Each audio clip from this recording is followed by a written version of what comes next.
Bom dia, amigos. 17 de março de 2025, 4h30 da manhã aqui no Rio de Janeiro, horário de Brasília, 9h30 da manhã. Na Ucrânia, eu ainda aguardo que o Noel me passe a quantidade de drones que atacaram. Mas antes, tem uma piada para todos vocês. Não sei se eu dei essa notícia, porque como essa notícia foi dada por tanta gente, eu não fico repetindo que eu não sou papagaio. Mas, caso eu não tenha dado, aquele representante do Trump, Witkoff, não é Witkoff o nome dele? Witkoff, é. Ele foi mandado para Moscou para fazer o mesmo que a turma fez na Arábia Saudita, conversar com Putin sobre o cessar-fogo. E mostrando que Aí é um problema de psicologia, né? O Putin se acha maior do que todo mundo. Então, numa desconsideração e para mostrar que ele é o maior, fez o cara esperar 8 horas para ser recebido. Imagina, 8 horas. Aqui no Brasil, 8 horas é o expediente normal de uma empresa. 8 horas. Foi o tempo que o tal do Witkoff ficou esperando para ser recebido e foi mandado embora sem acordo, sem coisa nenhuma. Quer dizer, o Putin não respeita o americano de jeito... Aliás, hoje em dia, com o Trump, quem respeita, né? Eu vi um restaurante em Londres que tem uma tabuleta dizendo que americanos só podem entrar acompanhados de um adulto. Então, a ironia, o humor inglês explica muito bem o que o mundo está falando. Mas a notícia engraçada não é essa. Expliquei que o Witkoff foi mal recebido ou desrecebido, né? Como se existisse essa palavra. Você sabe o que o imbecil, idiota, palhaço disse para a CNN? Digo palhaço porque alguém que fica como eles 8 horas... Com meia hora eu já tinha levantado e ido embora. Eu não ia esperar 8 horas, mas nem que a vaca tussa. Então ele é um imbecil, tá? É um cachorrinho mandado com medo do Trump, ele ficou lá às 8 horas igual um paspalho. Mas muito bem, sabe o que ele disse para a CNN? Que o presidente Putin aceita a filosofia do presidente Trump sobre o fim da guerra. Que meleca quer dizer isso? Que raio quer dizer isso? Aceita a filosofia. O que é aceitar a filosofia? Ou aceita a ideia ou não aceita. Filosofia. Pô, filosofia. Tá complicado. Eu acho que a tabuleta eu não liguei muito para a tabuleta do restaurante, mas eu acho que o inglês está certo. Americano só acompanhado de um adulto mesmo, porque, pô, não sabe, não faz o mínimo sentido. Caramba, que coisa mais imbecil de se dizer. A Defesa Aérea trabalhou contra drones de ataque na região de Kiev, explosões relatadas em Pavlorad, drones atacaram o campo de aviação de Yelsk.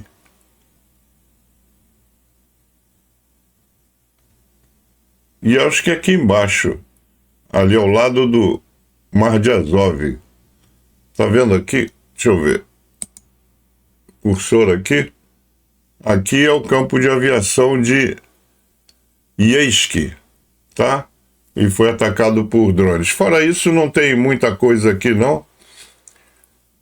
Então, enquanto o Noel não me passa os dados, vamos ver o que tem por aí. Aqui. Drone subaquático Rheinmetall. Olha que bacana. A Rheinmetall fez um drone subaquático para a Ucrânia. Provavelmente não será como a Rússia imagina. Bonito drone, hein? Parece um torpedo.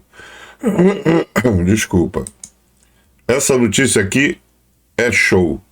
É show. A inteligência militar russa já está em contato com os generais bielorrussos para se preparar para uma possível invasão russa da Bielorrússia já neste ano, se a Rússia não conseguir realizar seu objetivo na Ucrânia. Eita história. Vai botar a Bielorrússia de tampão entre a OTAN e a Rússia. Então, Lukashenko sabe disso, daí o pânico. Ele tem apenas 60 mil soldados. Amigo. Quem muito se abaixa, parece os fundos.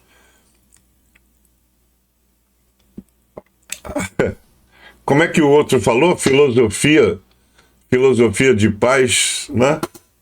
Olha só o tamanho desse Tupolev.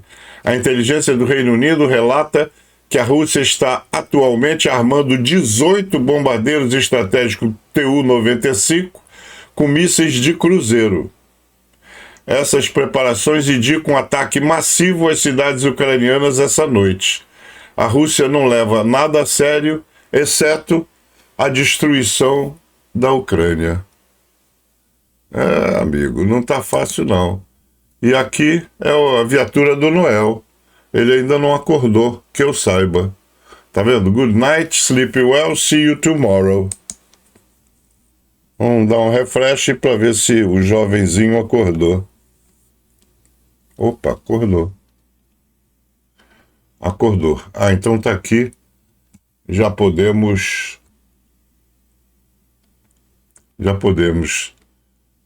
Essa noite, a Ucrânia repeliu um ataque grande de Shahid. Foram 174 drones lançados, 90 derrubados pela defesa antiaérea e 70 se perderam presumivelmente por medidas eletrônicas. Tá?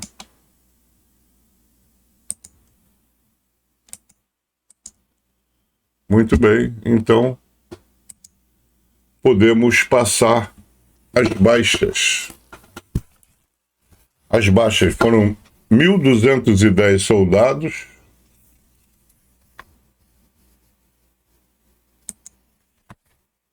19 tanques. Porra, apareceu tanque pra burro, hein? Olha! 19 tanques, onde é que eles estavam escondidos? 11 blindados, 37 peças de artilharia, um lançador múltiplo de foguetes, 54 UAVs e 101 veículos de logísticas. Então já demorei muito, vamos direto para a galeria dos membros. Membros são os apoiadores deste canal.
Canal Luiz Mergulhão.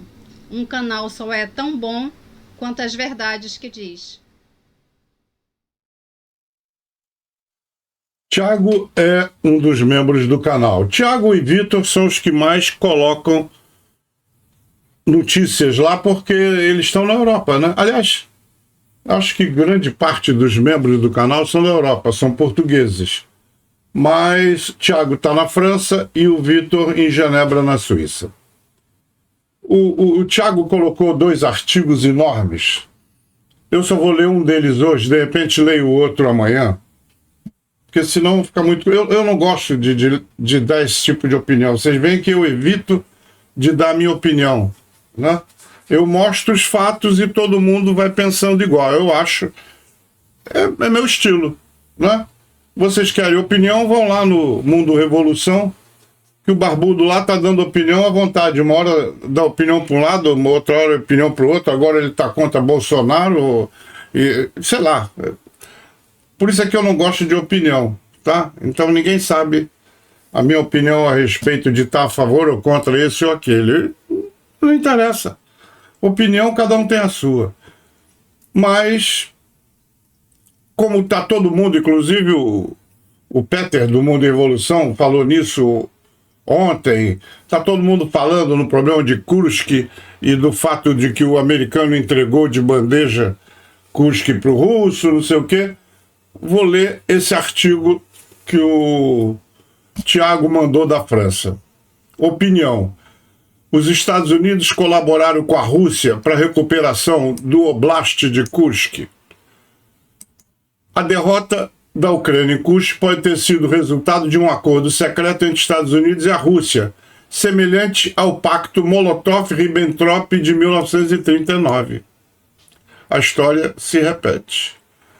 Como podemos explicar as recentes ações agressivas de Trump contra a Ucrânia? Há meio ano, previ que se Trump fosse eleito, a sua administração, 1. Ia impedir a Ucrânia de se juntar à OTAN. 2. Cortar a ajuda à Ucrânia.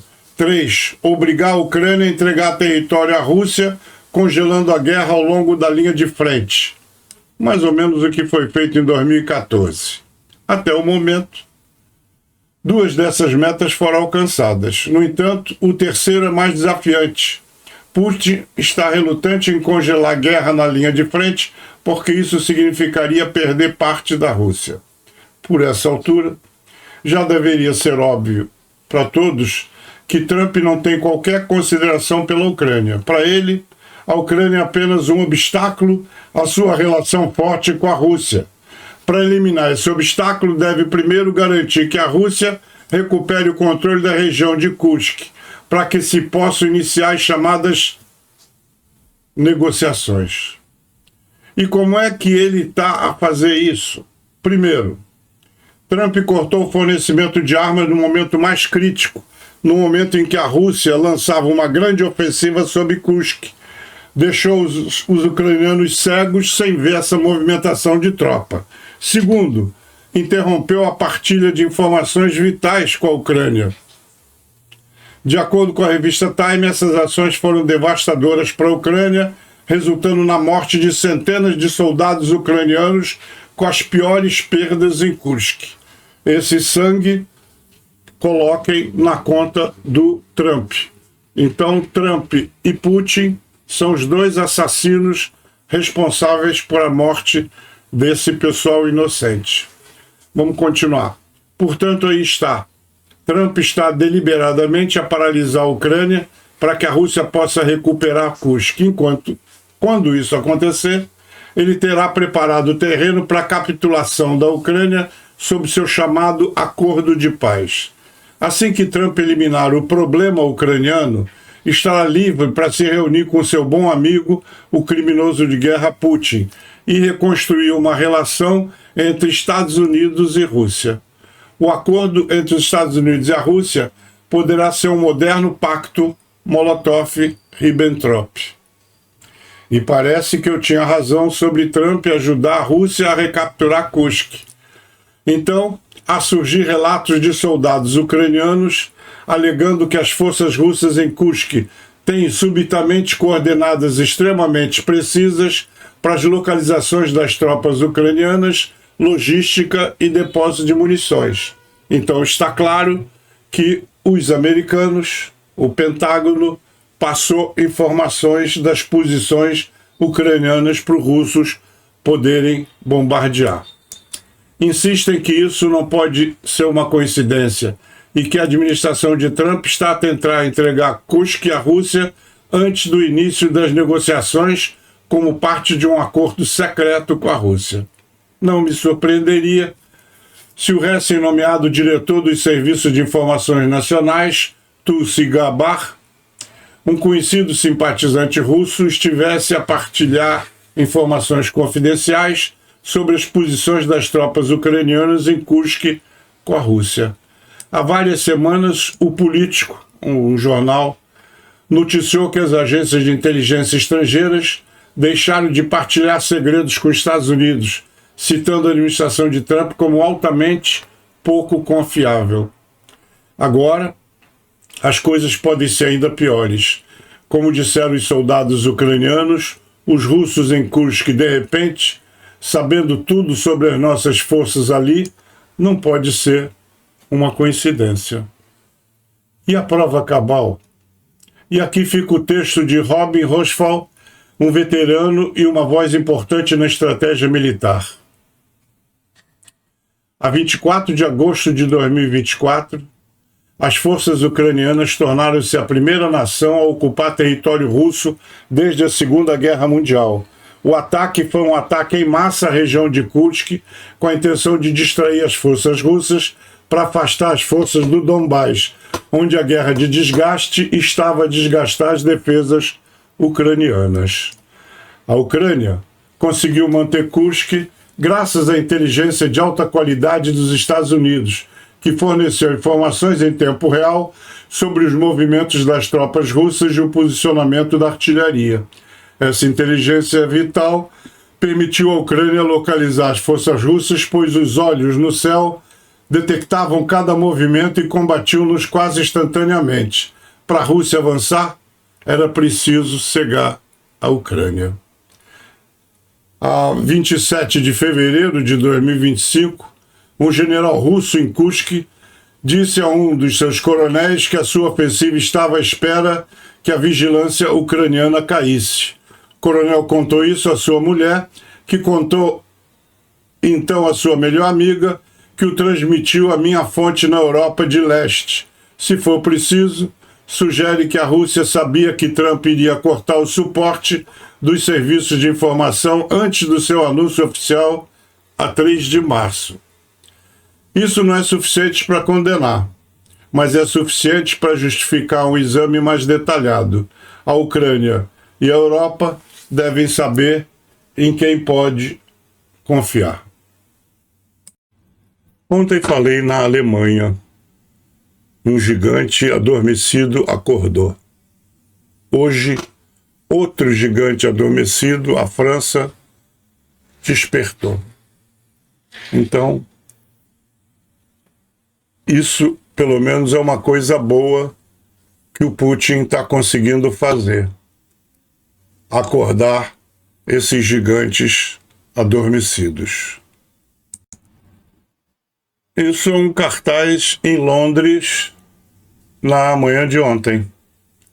Caso você não reconheça, aí tem uma série de assassinos nazistas e o último lá é o Trump. Em uma reunião de líderes da coalizão dos dispostos, a Grã-Bretanha anunciou um plano para implantar um contingente de manutenção da paz ocidental na Ucrânia, com mais de 10 mil de suas próprias tropas, de acordo com The Times. Como eu disse ontem, Alemanha e Reino Unido aprovaram o acordo de compra da Turquia para 40 aeronaves Eurofighter Typhoon. Então, bye-bye Lockheed Martin, bye-bye F-35. Good news, boas notícias. Região de Kharkov, direção de Kupiansk, Sinkivka, foi libertada. Agora as zonas de controle estão sendo expandidas para o norte e flancos. Vamos lembrá-lo de que esse acordo custou inúmeras vidas e veículos blindados russos em 2022 e 2023, a ponto dos ocupantes estarem planejando parar a ofensiva nessa direção completamente. Macron disse que vai mandar peacekeepers, né? Peacekeepers é tipo aquele pessoal da ONU de manutenção da paz para a Ucrânia sem o consentimento da Rússia. Realmente, a Rússia não tem que opinar no que faça ou deixa de fazer os países da Europa. 80% dos canadenses concordam em cancelar o restante de nossas compras de F-35, como Turquia e Portugal, e em vez disso comprar Gripens suecos ou Taifuns britânicos. Na verdade é um consórcio franco-britânico, mas isso não importa. É um consórcio europeu. O restante de nossas compras significa o seguinte: já existe um pedido pago, acho que de 26 F-35, então é um pedido antigo e pago. Não acredito que a Lockheed queira devolver o dinheiro. Então, como era um pedido para 40 aeronaves, os 26 que estão pagos não tem o que se fazer, vão comprar então o restante da Europa. Erdogan, da Turquia, envia uma mensagem inflamada a Putin, lembrando de que a Crimeia é da Ucrânia. No 11º aniversário do chamado Referendo da Crimeia, o Ministério das Relações Exteriores turco declarou que não reconhece a anexação ilegal da península e apoia totalmente a integridade territorial e a soberania da Ucrânia. Esta semana, o presidente turco Recep Erdogan também falou sobre a guerra na Ucrânia. Ele enfatizou que Ankara condenou repetidamente a agressão da Rússia e pediu que ambos os lados negociassem. Olha, Turquia é um exército de responsa. Se eles de fato entrarem do lado da Ucrânia, não vai se precisar mais dos americanos. Eu ia dizer uma coisa, mas é muito feia. Deixa pra lá. O primeiro-ministro da Noruega, Jonas Gahr Støre, comentou sobre a Rússia ter entregue um protesto ao embaixador norueguês em Moscou contra a militarização de Svalbard pela Noruega. O primeiro-ministro disse que Svalbard é parte da Noruega e temos a responsabilidade de garantir a segurança de lá. Acho que não precisa nem de legenda e muito menos de comentário, né? Está muito clara a posição dúbia dos Estados Unidos. Aliás, não é dúbia, né? Traição não é uma posição dúbia, é uma posição. Dando uma facada nas costas é uma posição bastante clara, não tem nada de dúbio. Zelensky nomeou por decreto Andriy Natov como chefe do Estado-Maior-Geral das Forças Armadas da Ucrânia. Luhansk, em ataques repentinos, a terceira brigada de assalto da Ucrânia assumiu o controle das aldeias de Nadia e Novoyerovivka. Eu falei que a guerra vai acabar e eu não vou aprender a dizer esses nomes. E para terminar, apesar de que eu já dei essa notícia, apenas para corroborar, para confirmar, o Ministério das Relações Exteriores da Turquia disse que não reconhece a situação real na Crimeia, que é uma violação do direito internacional e apoia a integridade territorial e a soberania da Ucrânia. Cara, eu não gosto de fazer comentário. Disse isso no começo desse vídeo e vou dizer no final. Mas está muito feio para os Estados Unidos, né? É um país que durante séculos e gerações construiu uma reputação de estar do lado da justiça, do lado do bem. Aí me aparece um ativo russo, Krasnov, que coloca no seu ministério um monte de pessoas pró-Rússia, né? Aquela mulher lá do IC, né? Do Instituto não sei o que engloba FBI, CIA, não sei o que. E o ministério dele quase todo é pró-Rússia, inclusive o vice, com nome de remédio, né? JD Vance, parece nome de remédio. É uma vergonha, né? Um país leva séculos construindo essa reputação de justiça, de justiceiro, e entra um despreparado e bota tudo isso por água abaixo. Tá muito feio para os americanos essa posição horrorosa do lado da Rússia, agressora, contra um pequeno e próspero país europeu invadido. E assim, chegamos ao final de mais esta edição. Espero que você tenha gostado daquilo que separamos e continuamos apoiando a Ucrânia nessa luta inglória contra tantos inimigos. Uma boa segunda-feira para todos, uma boa semana, tudo de bom. Um abraço especial para o Carlos Caldeira, de Salvador, Bahia, que nos ouve. E até amanhã, se Deus quiser.